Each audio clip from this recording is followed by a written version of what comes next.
जय श्रीमन नारायण। ए पर जे टिप्पणी हम करे जा रहल बा रामानुजदास श्रीमान गट्टू वेणुगोपाल स्वामी जी के द्वारा दिहल गयल बा। अध्याय 9 राज विद्या राजभूमि योग श्लोक 30। अपि चेत् सुदुराचारो भजते माम् अनन्यभाक् साधुरेव समन्तव्यः सम्यक् व्यवसितो हि सः। ओम। गीताचार श्री कृष्ण परमात्मा अर्जुन सहित हमनी सबके राज विद्या राजभूमि योग सिखा रहल बानी। परमात्मा कहत बाड़न कि अर्जुन, भले ही सबसे पापी व्यक्ति हमरा के अनन्य भक्ति से पूजा करे, लेकिन ओकरा के पवित्र व्यक्ति मानल जाए के चाहिए। ऊ जीवन में सबसे जरूरी और सही फैसला ले लेवा। हे अर्जुन, हम कहनी मनुष्य हमरा के अनन्य भक्ति से पूजा करे। का रउरा जानत बानी कि अनन्य भक्ति का है?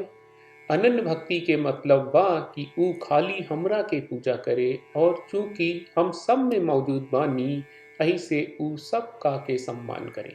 ओकरा कौनो दूसरा फल के खोज ना करे के चाहिए। हमरा पूजला से ही ओकरा परिणाम मिले के चाहिए, और ओकरा ऐसा व्यवस्था होके के चाहिए कि ऊ हमरा के पूजा करे से परहेज ना कर सके। यही सबके अनन्य भक्ति कहल जाला। एही से ही अर्जुन व्यक्ति चाहे कितनो पाप कहले होके एक बेर जब ऊ ई अनन्य भक्ति से हमार पूजा करे लागी ता ओकरा के पवित्र व्यक्ति के रूप में व्यवहार और सम्मान जरूर कहल जाए। जैसन कि श्री कृष्ण परमात्मा हमनी सभी के उनका प्रति अनन्य भक्ति के विकसित करे के साफ सुझाव दे रहल बाड़े। श्री कृष्ण परमात्मा के सलाह याद करत श्रीमन नारायण के प्रति अनन्य भक्ति राखे के सतत प्रयास करत आई श्री कृष्ण परमात्मा के वचन के श्लोक के रूप में दोहरावे की कोशिश करी जा। अपि चेत् सुदुराचारो भजते माम् अनन्यभाक् साधुरेव समन्तव्यः सम्यक् व्यवसितो हि सः। श्रीमन्नारायण करिष्ये वचनं तव। श्रीमद् भगवत गीता का पूरा सार श्री कृष्ण परमात्मा ने अध्याय 18वें के श्लोक 65 से 70 में 8 काम करे खातिर दिले बाड़े।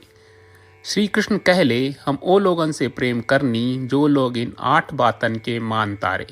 हम ओ भक्तन के हर तरह से रक्षा करब। श्री कृष्ण परमात्मा के द्वारा बोलल गईल संपूर्ण भगवत गीता सुनला के बाद अर्जुन कहले, करिष्ये वचनम त्वा, जेके मतलब बा कृष्ण मैं उही करब जौन आप कही।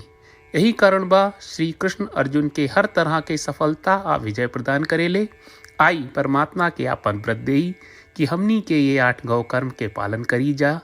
ई वचन परमात्मा के देवे से बड़न कौनो पूजा तपस्या यज्ञ नहीं। हम 8 प्रण कहब जौन हमनी के करे के चाहिए। आप सब कृपया इन्हन के आपन दिमाग और दिल में सोची। श्री कृष्ण के आपन वचन देवे के ई तरीका में हमनी सबकी कल्पना करे के चाहिए कि श्री कृष्ण का चेहरा खुशी से चमकत बा और खुशी के एहसास करत बा। जय श्रीमन नारायण। यहाँ हमनी के 8 वादा बा। हमनी के पहला वादा, हे श्रीमन नारायण, आपका निर्देश के मुताबिक हम हमेशा तोहार ध्यान करब और तोहार बारे में सोचब। हमनी के दूसर वादा, हे श्रीमन नारायण, आपका सलाह का अनुसार हम हमेशा आपका भक्त रहब। हमनी के तीसर वादा, हे श्रीमन नारायण, हम आपन सब काम तोहरा सेवा के रूप में और तोहरा संतुष्टि खातिर करब। हमनी के चौथा वादा, हे श्रीमन नारायण, जैस की आप माने के कहले रहलू, हमरा बहुत विश्वास बा कि हम आपके होई और हम हमेशा आपन दोनों हाथ जोड़ के आपके नमस्कार करब और आपकी पूजा करब। हमनी के पांचवा वादा, हे श्रीमन नारायण, हमरा के तोरा बात माम एकम शरणम ब्रज 1866 याद कहले, जहाँ आप हमरा के आपन का अर्पित करे का कहा। श्रीमन नारायण, मैं हमेशा तोहरे शरण में रहब। हमनी के छठवां वादा, हे श्रीमन नारायण, हमरा के तोहरा बात माँ सुचहा 1866 याद कहले, कि आप हमनी के शोक ना करे का आश्वासन दे रहे बड़े, हम अब और शोक ना करब। हमनी के सातवां वादा, हे श्रीमन नारायण, आपने हमरा खातिर श्रीमद् भगवत गीता के वितरण करके हम सबके कृपा कहले और आशीर्वाद दहले बा। हम वादा करत बानी कि रोजाना कम से कम एक श्लोक पढ़ब या सुनब। हमनी के आठवां वादा, हे श्रीमन नारायण, आप गीता के पूरा मानवता तक ले गयलू। हम गीता में आपके दिव्य वचन के उन भक्तन तक पहुँचावे के प्रयास करब जे गीता से अपरिचित बा। हे श्रीमन नारायण, हम उई करब जौन तू करे का कहब। हम ऐसन व्यवहार करब जैसन आप चाहत बानी और हम खाली आपका खातिर काम करब। श्रीमन नारायण के रोज आपन वचन देहल कि हम ओइस करब जैस आप कहत बानी, ई अपने आप में बड़न पूजा बा। श्रीमन नारायण, करशे वचनम त्वा। श्रीमन नारायण, हम तोरे निर्देश के मुताबिक काम करब। सर्वम श्री कृष्ण अर्पणम अस्तु। जय श्रीमन नारायण। अपि चेत् सुदुराचारो भजते माम् अनन्यभाक् साधुरेव समन्तव्यः सम्यक् व्यवसितो हि सः। ॐ अपि चेत् सुदुराचारो भजते माम् अनन्यभाक् साधुरेव समन्तव्यः सम्यक् व्यवसितो हि सः। श्रीमन्नारायण, करिष्ये वचनं तव। जय श्रीमन नारायण। सब भक्त लोगों से विशेष अनुरोध बा, जीवन में हर चीज में हमनी के तत्कालिक और प्रभावशाली परिणाम की अपेक्षा रहेला। एकरा खातिर आइए रोजाना 1 मिनट के समय निकालल जाए और नारायण आश्रम पढ़ल जाए। नारायण आश्रम प्राप्त करे खातिर नारायण आश्रम वेबसाइट पर जाई, जो www.narayanashram.org है, और पंजीकरण में आपन नाम और ईमेल दर्ज करी।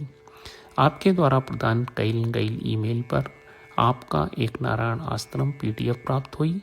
PDF में एक रामायण श्लोक, एक गीता श्लोक और एक विष्णु नामम बा। ये तीनों के मिल के नारायण आश्रम कहल जाला। हर व्यक्ति के ये श्लोक के अलग अलग संयोजन मिलेला।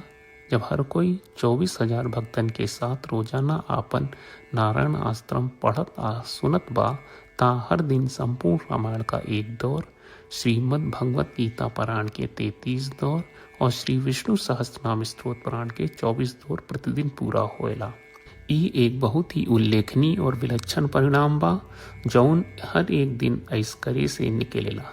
ई कारण बा कि आप और आपके परिवार के सदस्य तुरते जाके आपन नारायण आश्रम प्राप्त करी। जय श्रीमन नारायण।